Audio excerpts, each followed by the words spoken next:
Award-winning broadcast journalist Ed Marshall asks the tough questions you want answered. Informative, soul-stirring, one-on-one interviews about matters that affect our lives in this region we call home. Here now with Conversations is Ed Marshall.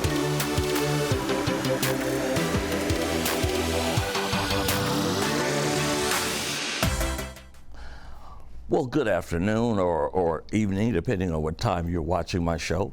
I'm Ed Marshall, and of course we are talking about serious topics, particularly this one.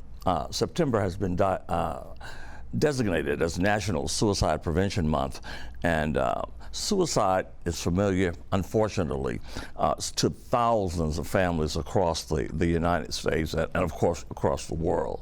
And we wanted to delve into that more and talk about why that's happening.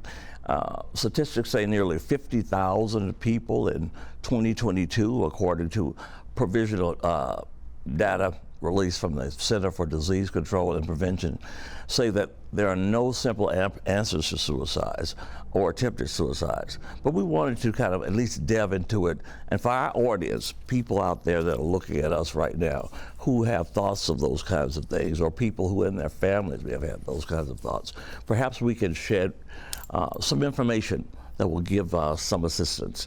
Joining me now is clinical psychologist and PhD, Dr. Arnold H. James, who is, I call my residential doctor on duty when I want to bring someone in to talk about different matters. And you will see him from time to time throughout the year talking about different questions. Dr. James, so good to have you back. Well, thank you for having me. Dr. James, it's like more and more every day. It's a really disturbing issue. My daughter, who is now an adult, last year alone, she had 3 of her friends commit suicide in another city, from here, but it doesn't matter where it was. And it just has really just taken a toll on her and of course those families. And she keeps saying, why didn't they reach out to me, or that kind of thing. Talk to us about, the thoughts and why people come to that, what they feel is the only way out. A lot of times it's built upon depression. When people are in the throes of depression, they have irrational thinking. Part of depression, we think of what is a negative cognitive triad. It's not a term that people think about a lot into modern thinking of psychology, but negative cognitive triad means that there's a negative view of the self, a negative view of the world, and a negative view of the future. When those 3 things come together, where a person is feeling hopeless, helpless, worthless, everything around me seems to be out of control and out of my control, and I don't see a way forward, what is the use in living? In dialectical behavior therapy, they have an exercise that's called, what is a life worth living? I like that exercise, particularly when dealing with people with depression, because if there is a life worth living, a conception of a life worth living, and there are activities and things to accomplish, then suicide is not an option, because you want to see your worth through your living come to fruition. And if there is no plan, no outlook of a future, and an ability and an efficacy that I have some ability to do these things, then people consider suicide as an option because there are no other options. Gotcha. And I'd like to say to my patients, why choose a permanent solution to a temporary problem? Let's talk about plausible options to whatever it is you're going through. Yeah. And sometimes these are people who seem to be having it all together. I think the young lady escapes me now who was on who won Miss America, Miss Universe. Absolutely. I mean, you really thought she had her life together. And when that story came out that she had committed suicide, I was just thrown for a loop. Do you think in those cases people don't have what I call lifelines, people who they can feel like they can go to? not only a person, but a person who has a persona that we celebrate as problem-free, they don't have the opportunity to be, or the space, or safe space to be vulnerable, to be able to express the natural foibles, faults, blemishes, bruises of human life. And I'm expected to be perfect. I'm expected to be perfect, but I know that I'm not. So am I a fraud? And who will find me out, because I'm going to be human? And if nobody's around that person to be supportive and loving and caring and say, baby, it's all right. You can have a broke nail today. You can have a bad day. You can have a broken relationship. You can have a failed class. You can have a wreck. You know, all of that kind of stuff. You cannot be a size 4. Right. And some people, and that's where I get, you know, because it concerns me, because some people think that people's lives, when you talk about being a size 4, whatever, like they're thinking, that is so stupid for this person to have done it. Can't judge. You cannot judge people. Can't because judge. You don't know what that is and where it came from and how that person feels, or what is doing to them in terms of their career or what's going on at home. So I tell people, don't judge folks because of what they did, and don't judge folks because of, you're saying, that could have simply been solved. It may have been simply could have been solved for you, but not necessarily for because you don't know people's person. life experiences and what they've been exposed to, what models of coping have they been exposed to. You know, a lot of parents think, you know, I don't want my children to know that we have these problems. I don't want my children to know. But in not knowing, you create a fictitious world that you live life without problems. So when they know that there are problems, they say, well, maybe, how do I handle this? What is happening? For a lot of families, people say, well, know what, is suicide genetic? It's not genetic, but if someone in the family has attempted suicide, it makes it more accessible, more available, that this is an option. That was someone I admired and they couldn't handle it. I can't handle this, ergo me. And what we have to intervene, as professionals and family and people that we care about, is not be afraid. We can't be afraid to ask the question, are you contemplating suicide?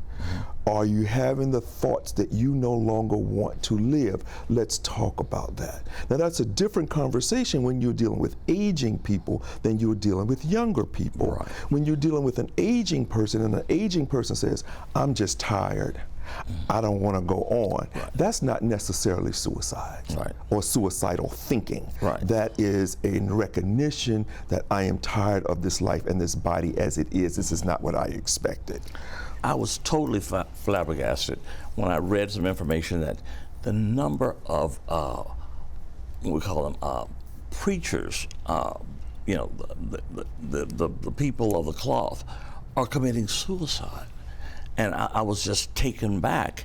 But I guess does that come from possibly the weight of them having their problems and other people's, or what? This is another show, but I'll come back and we'll talk about compassion fatigue. Because you can care so much for so many people that nobody cares for you, and it's a human need to be cared for. I like that. Yeah. There's a human need to be cared for. And if you're always giving, and it becomes some people's identity that I'm here, I'm supposed to be strong, I'm supposed to, and when they recognize their own vulnerabilities, who do they go to? When your image is that of being strong for others, and nobody wants to hear it. We have the third show we're going to come back and talk about is vulnerability and shame, because the shame that goes along with being vulnerable. And sometimes we'd rather see somebody, like in one of Brene Brown's books, she said, this man said, my family would rather me fall off the horse and be injured in battle than to recognize that I was feeling sad or was ready to cry about this, because there is no space for me to be vulnerable. And that destroys their legacy. The legacy, the identity. Then the fourth show, we'll start talking about personality disorders and narcissistic injury, because when those injuries occur that affect your sense of who you are, that sets you up for depression, which then starts the ball rolling for suicidal ideation. Now, and we all have lots of friends and families. How do we know or we think that someone might be considering suicide. What because I've had friends where they've had conversations and I couldn't sleep that night because it was like, I wonder if he's... Then you need to ask the question. Right. So I should have asked the question. Don't say should, because I don't say should. You could have asked the question, and since you know that you could have asked it, then you were going to ask the question. So we go ahead and we do this. Should ruins us is absolute thinking, and it ruins us for plausible explanation. So we said we could. Right. Because the next day, I hurried and telephoned, and he told me, he said, had we not had our conversation last night, we wouldn't be on the phone now. Exactly right. And that was just totally frightening to me. But yet, I felt like I had helped save a life. Right. And when people are sad and they need to be cared about, then we need to be intentional about our caring. We need to be intentional about that. How are you? Are you okay? You look like things are going along well. You need to talk about anything? You sure everything's all right? Those are the kinds of conversations we have. There's a statistic that says, suicide is more prevalent among men than they are women. And why is that? And a lot of times because there are more safe spaces for women to be vulnerable and deal with emotional issues than there are for men. Now, men are becoming more therapists, and I've been fortunate to have a private practice that is 95% men. And these men come, they share, they talk, we cry, we put our armor back on and go back out into the world. But they know every week or every couple of weeks there's a place and a safe space where I am not going to judge. And we're going to take a break, and we come back. I want to talk about that because I truly believe in therapy. I've always believed that you need someone to talk to. You need someone. And it's okay. And it's okay. And particularly for African American males, that's been a real problem. We have so much more information, so stay with us for the next the next part of the show. We're going to come back with Dr. James, and then we're going to come back with some people that are in an organization right here in the city known as NAMI, who are doing phenomenal things to help people cope and move about their lives. We'll be right back.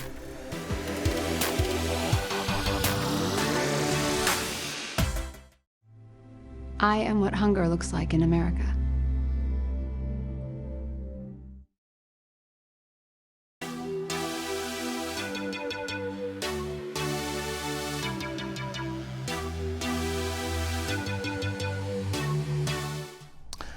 We're back, and with Dr. Arnold James, a clinical psychologist here in our city, and we're talking about particularly males and African American and other brown males. There's some tendency to say, I don't need to go and talk to someone. Is that a learned behavior? It's a modeled behavior. We talk about models of learning. It's model that my daddy never talked to nobody. I come from a family, we don't talk about our emotions, so I'm not going to talk about mine either until you need to talk about them. And so what we have to do is start thinking about how do we redefine masculinity and incorporate self-disclosure, vulnerability as part of being masculine, because you cannot be a good spouse, a good partner, or a good parent without some emotional intelligence and some empathy, and part of that needs to be reincorporated into how we see ourselves as men and how men see themselves. Gotcha. And I think that would be one of those protective factors when it comes to when I'm dealing with chronic sadness, when I'm dealing with depression, and where do I go with that? I have a friend, I have a buddy. We don't just talk about football and women. We can talk about, man, I don't feel good. Right. I'm and sad. Why I don't feel good? What's happening? I'm sad. I don't feel like I can pay my bills. I might be getting laid off. These stresses and strains in the world in which we live is just too much. And we don't just drink ourselves to death and talk about it. We're going to talk about it and may have a drink on the way. And as a communications concierge, I see it when I deal with my corporate clients every day. I have one client who I know to be, most people think that people who want to commit suicide, whatever, they've lost their minds or whatever.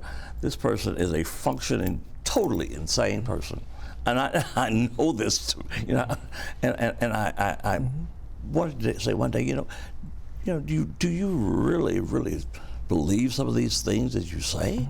You know, so I wanted to get that in because sometimes people think the only people who commit suicide or are doing these things are either rich people or people who have some kind of problem already.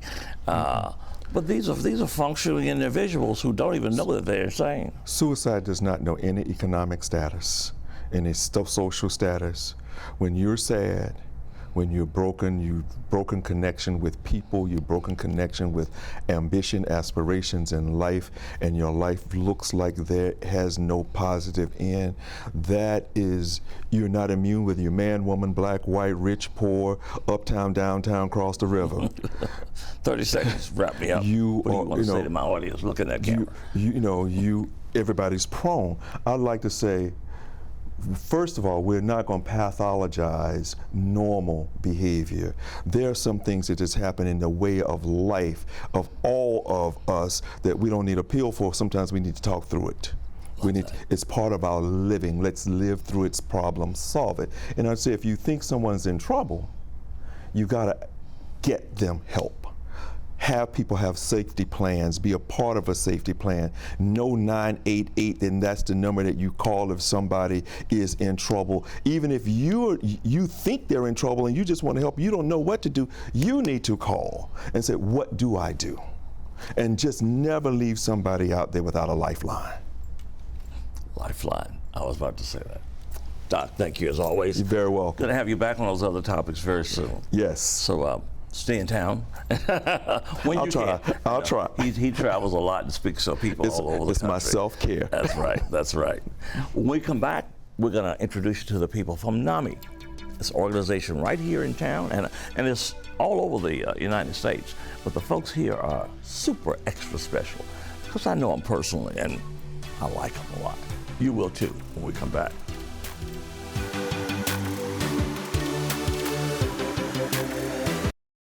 Everybody in my house knows how to ride a bike except me.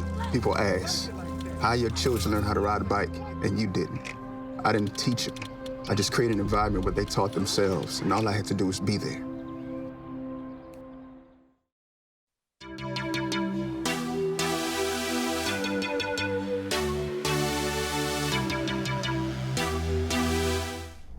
Well, welcome back. We're so glad you could be with us in our last part of the half hour. We have with us some wonderful people from an organization called NAMI, and it's a National Alliance on Mental Illness. And we want you to meet some of the people, the staff that work there, who do an amazing job. And I also want to thank their executive director, Liz Yeager, for allowing them to take some time to speak to you about some things that could possibly help you and your family. To my immediate left is Miss Gladys Campbell. She's the Director of Education at NAMI. Hello. And next to her is Jesse Smith III, who I've seen so many times everywhere. It's, he's like a diehard bunny, and he's and with NAMI in terms of peer leader. Gladys, tell us about exactly what you do and what NAMI does in this community. So I'll start off with NAMI New Orleans. So we're the National Alliance on Mental Illness. We are the New Orleans affiliate chapter amongst 600 in the United States. And what we do is provide resources and referrals for individuals in the greater New Orleans area, including Orleans, St. Bernard, Jefferson, and Plaquemines Parish. So we do things as far as support groups for individuals living with mental health conditions and also their family members. We also provide counseling, which can go into an array of things as far as bereavement services, sliding scales, and individuals that have insurances. We also provide intensive case management, and we also provide medication management as well. You came with one, oh, go ahead. One of the things I wanted to make sure people know, though, is like if you don't have insurance and you know about NAMI, can I still go there and get assistance? You can. That is one of the things that the mental health navigation team does. If you call or come into our offices, our sole purpose is to get you services, whether it's with NAMI New Orleans or some other agency outside in the community. Our goal is to have you leaving relieved so that you don't have to go back into the community distressed and depressed. We want to make sure that individuals come here and have a solution, and that's what we're going to be providing with you. And real important, it's also to have the family units, if they can, come in. Right, right. That's why we offer those family support classes. A lot of times you have a loved one with a mental health condition, you feel like you are alone, just as that person with that mental health condition. You can come in to see what other family members are dealing with, what worked for them, what services assisted them as well. So our family support group provides that, and also our family to family class. We have one going on right now at St. Catherine's of Siena in Metairie right now.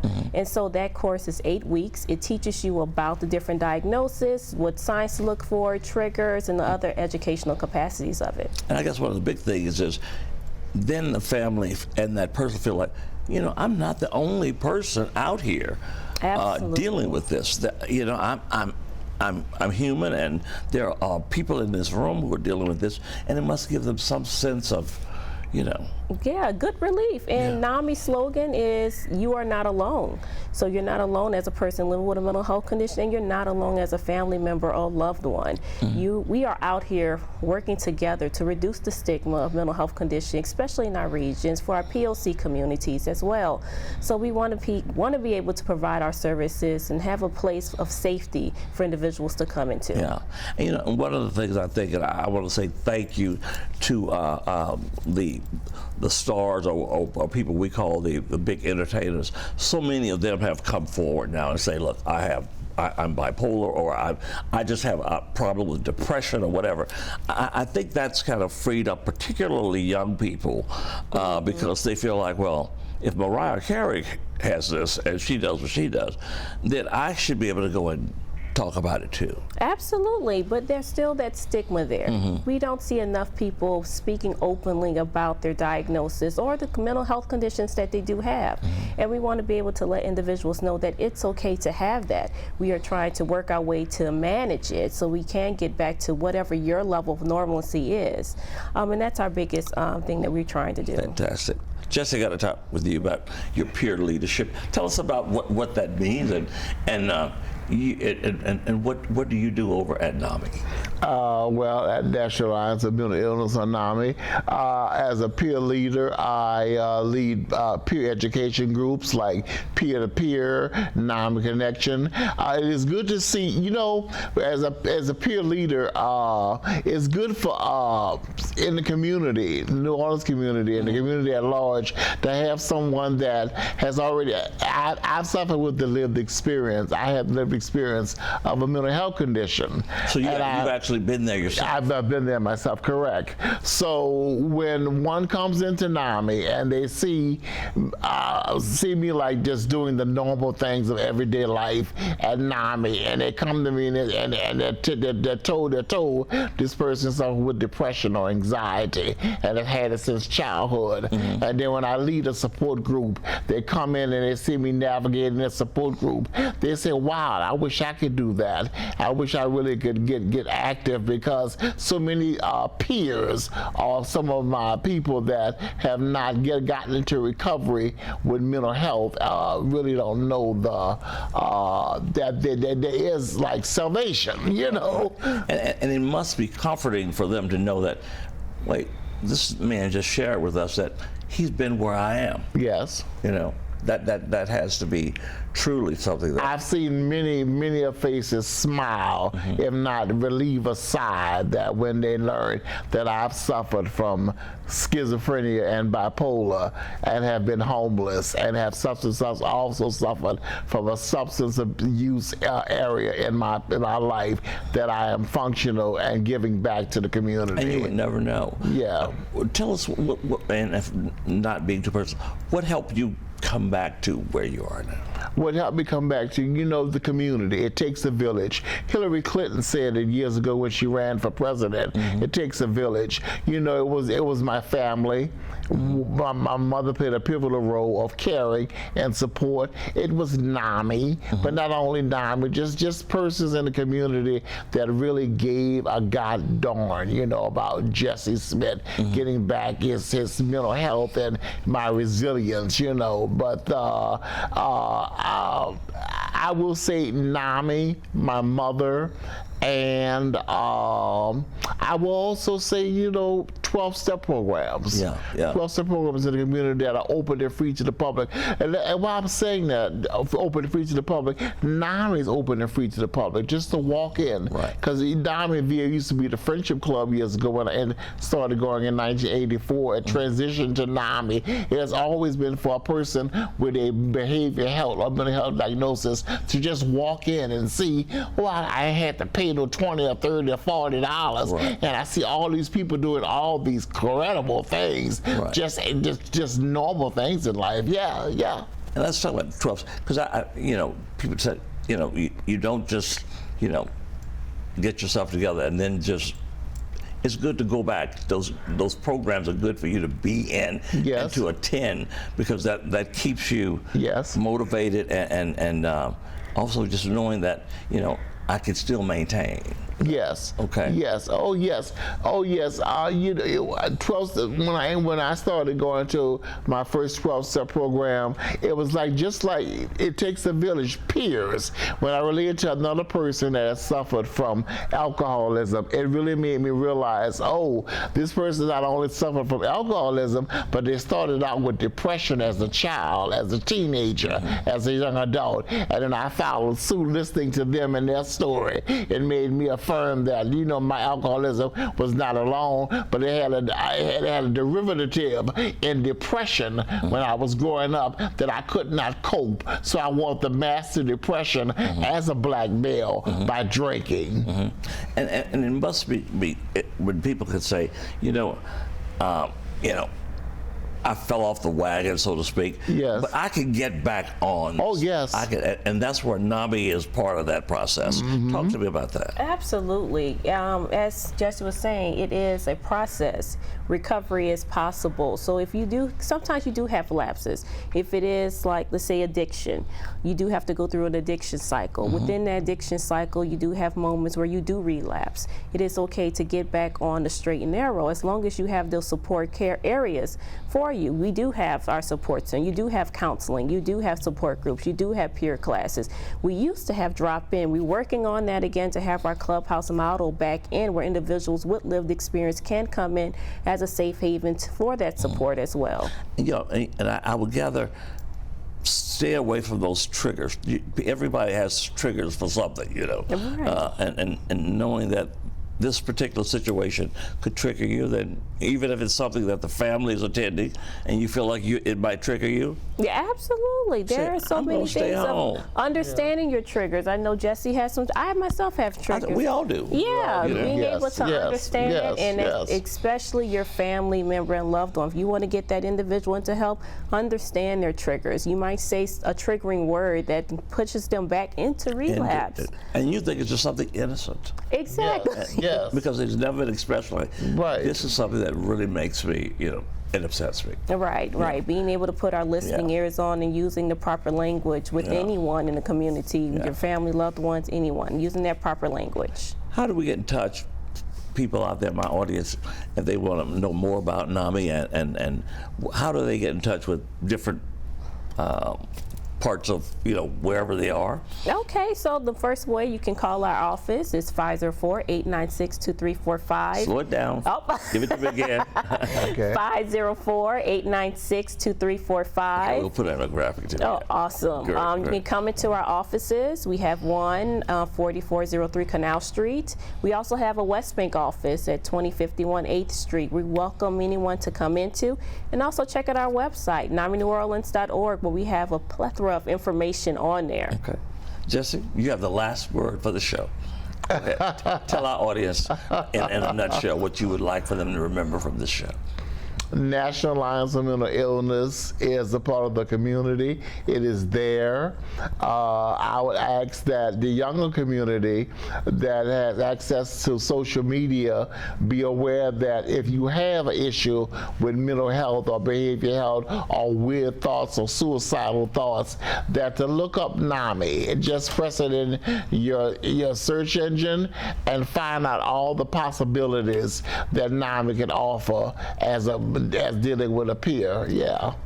I want to thank you all for being in. It really means a lot, and I hope that our audience has taken some of this information, and that even if this show helps to save one life, we've done a job, you know, because life is so worth living. We want to thank you for being with us for Conversations with Ed Marshall. Until next time, always do something good for yourself, do something good for someone else, and remember to stay in peace, not pieces. Until next time, I'm Ed Marshall, and we'll see you.